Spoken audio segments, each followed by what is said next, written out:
Hi, I'm Meg from Tokyo. In this video, I will share with you the top 10 updated tourist scams to avoid before traveling to Japan. Although Japan is known worldwide as a safe country, its large population and high tourist traffic make it prone to scams, especially in major tourist areas.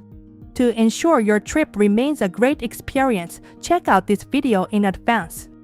We also offer private tours in Tokyo, Osaka, and Kyoto, so feel free to contact us through the link below. Alright, then let's go. Number 1. Tout. Rip-off bars are pretty common in downtown Japan, especially targeting tourists and drunk people. For example, in Kabukicho, someone might come up to you and say, "Hey, there's a bar where drinks are just 500 yen. But if you go in without checking the prices, your first drink could be extremely strong, making you feel dizzy.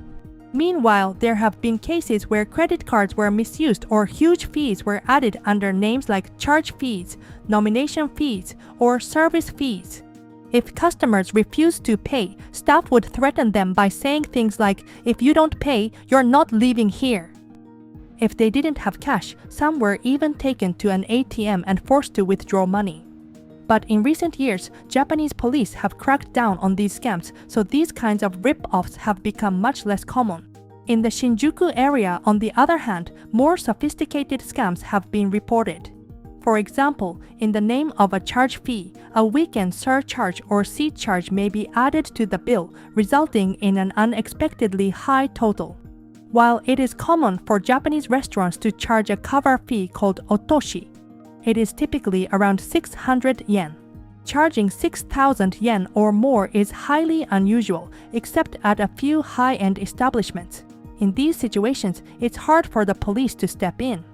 Therefore, it is important not to follow a tout just because the price sounds cheap, but instead check the restaurant's pricing in advance or confirming any additional fees with the staff before entering. Number 2. Dating app scam.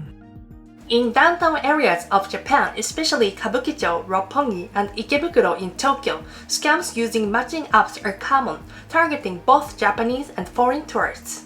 Scammers use clever tricks. A woman from the scam group befriends a target through a matching app and invites him to a restaurant, saying she knows a great place to eat. Once inside, the victim is encouraged to drink strong alcohol or order expensive drinks. Before he realizes what's happening, the woman disappears, leaving him with a huge bill. In 2024, the Shinjuku Police Department arrested 4 bar employees in Kabukicho, Tokyo for violating the entertainment establishment's control law. The women lured men through matching apps, saying things like, "I want to go to a bar I couldn't enter before." Once inside, they inflated the bill to 160,000 yen, about 20 times the usual charge of 8,000 yen, and took kickbacks from the bar. The bar was locked to keep other customers out, and its location changed every few months, making it hard for victims to escape. While police may step in if many complaints are filed, these scams are usually treated as civil disputes, making it difficult for authorities to intervene. To avoid these scams, be wary of invitations to recommended restaurants and check reviews and prices beforehand. Number 3. Pickpockets in crowded tourist areas. This is a little embarrassing to admit, but I've actually lost my Suica card and even my phone a few times here in Japan.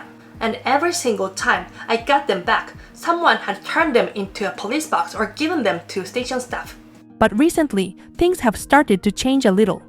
That image of Japan is always completely safe isn't 100% true anymore.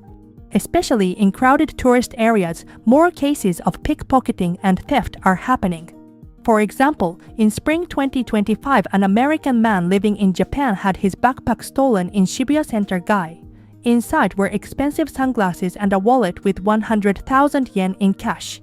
And in April 2025, at the famous Sensoji in Asakusa, a woman from Mongolia was arrested for stealing a tourist's wallet. Now, don't get me wrong, Japan is still one of the safer countries in the world. But just because there are many people around you doesn't mean you're always safe.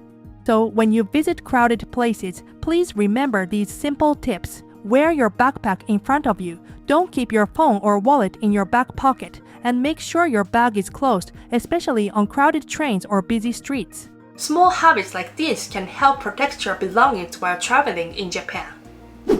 Number 4. Adult Service Street Scouts.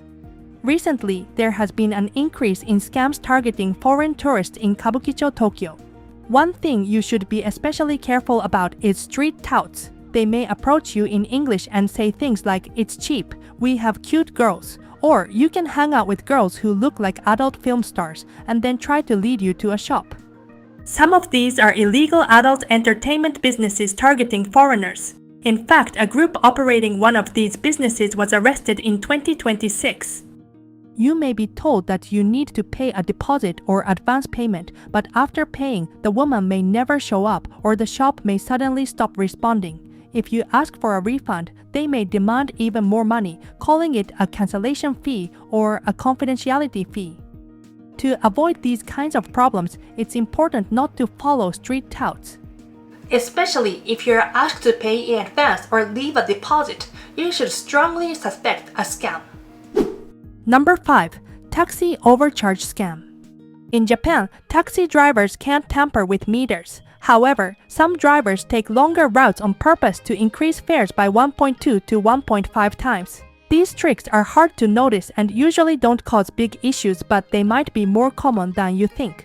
In cities like Tokyo and Osaka, drivers sometimes have to take detours due to traffic rules or congestion, making it hard to tell if a detour is intentional or necessary. To avoid overpaying, check routes on Google Maps in advance and use flat fare taxi apps like Go or Uber. Also, as mentioned in past videos, Japan has illegal taxis called shirataku, which can cause fare problems and safety risks. Although police have cracked down on them, they still exist, so avoid any taxi without a green license plate, as it's not a legal taxi. Most taxis in Japan are trustworthy, but it's always good to make sure you're using a legitimate one. Number 6. Fake monk scam. Recently, there's been a growing problem in Japan with fake monks asking tourists for money. Normally, alms-seeking is a real Buddhist tradition. Monks walk around and receive food or small donations from local people. It's especially common in Theravada Buddhism. But recently, some fake monks have been appearing in tourist areas.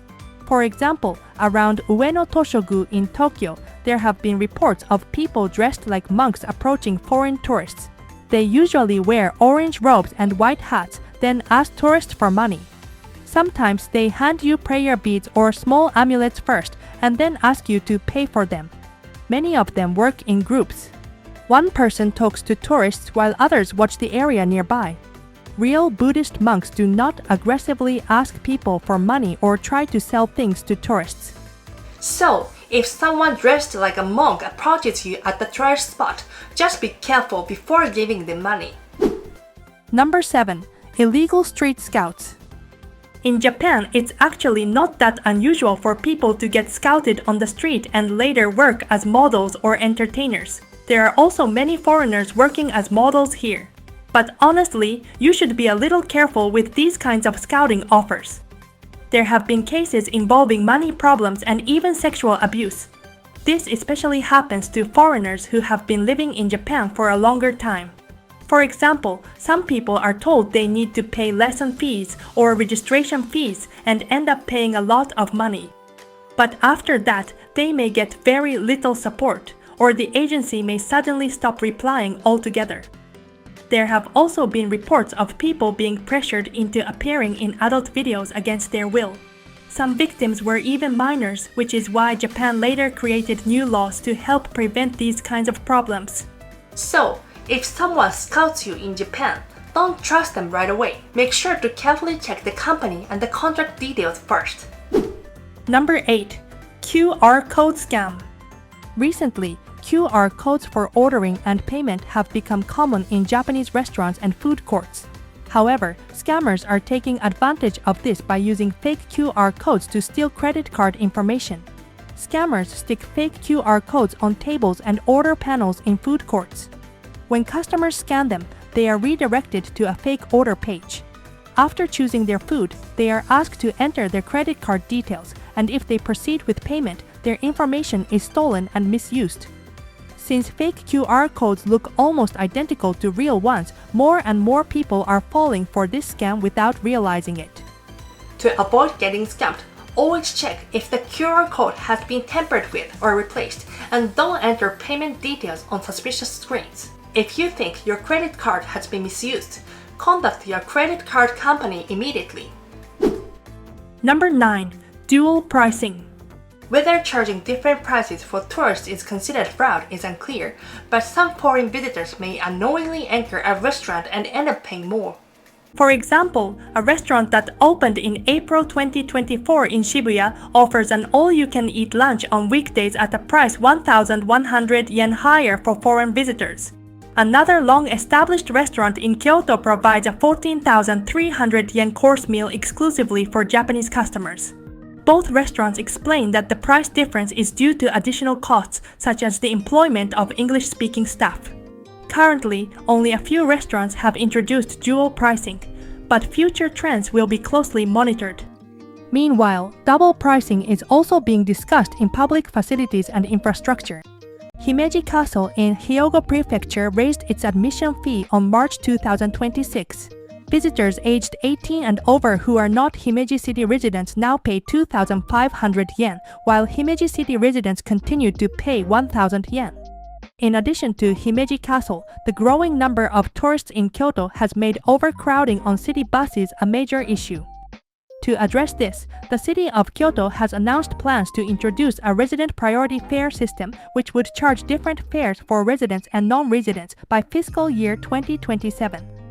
Under the proposal, the current flat fare of 230 yen would change to around 350 to 400 yen for non-residents, while residents would pay 200 yen. Japan's famous museums and art galleries are also becoming part of the dual pricing debate. Reports say there is a push for them to consider a system that would raise prices for foreign visitors, with examples including the Tokyo National Museum in Ueno and the Kyoto National Museum. The idea is that museums and art galleries spend money on multilingual services, such as information panels and audio guides for foreign visitors, and they want to reflect those costs in their fees. Government estimates suggest that if such a system is introduced, fees for foreign visitors could be around 2 to 3 times the standard price. But setting different prices for foreign visitors in the private service industry may be seen as unclear or unfair pricing structure, raising concerns among many. Number 10. Phishing Scam. Phishing scams are when scammers pretend to be real companies to steal personal information. One scam that tourists should watch out for is the fake Visit Japan web app. Visit Japan Web is an online platform provided by the Japan National Tourism Organization for foreign visitors to Japan, allowing them to complete immigration and customs procedures in advance. However, fake apps impersonating this official website have appeared frequently, so caution is advised. Currently, there are no official Visit Japan Web apps for iOS or Android, and any app available for download in app stores is fake. While you can register personal information on the official website and save it in your browser for offline use, if you see a Visit Japan web app in an app store, never install it. The government has also issued a warning regarding this scam. If you accidentally download a fake app, delete it immediately. It's essential to always verify that the website is official before entering personal or credit card information. That's all for today. Don't forget to subscribe and hit the like button and hype button. See you at the next video.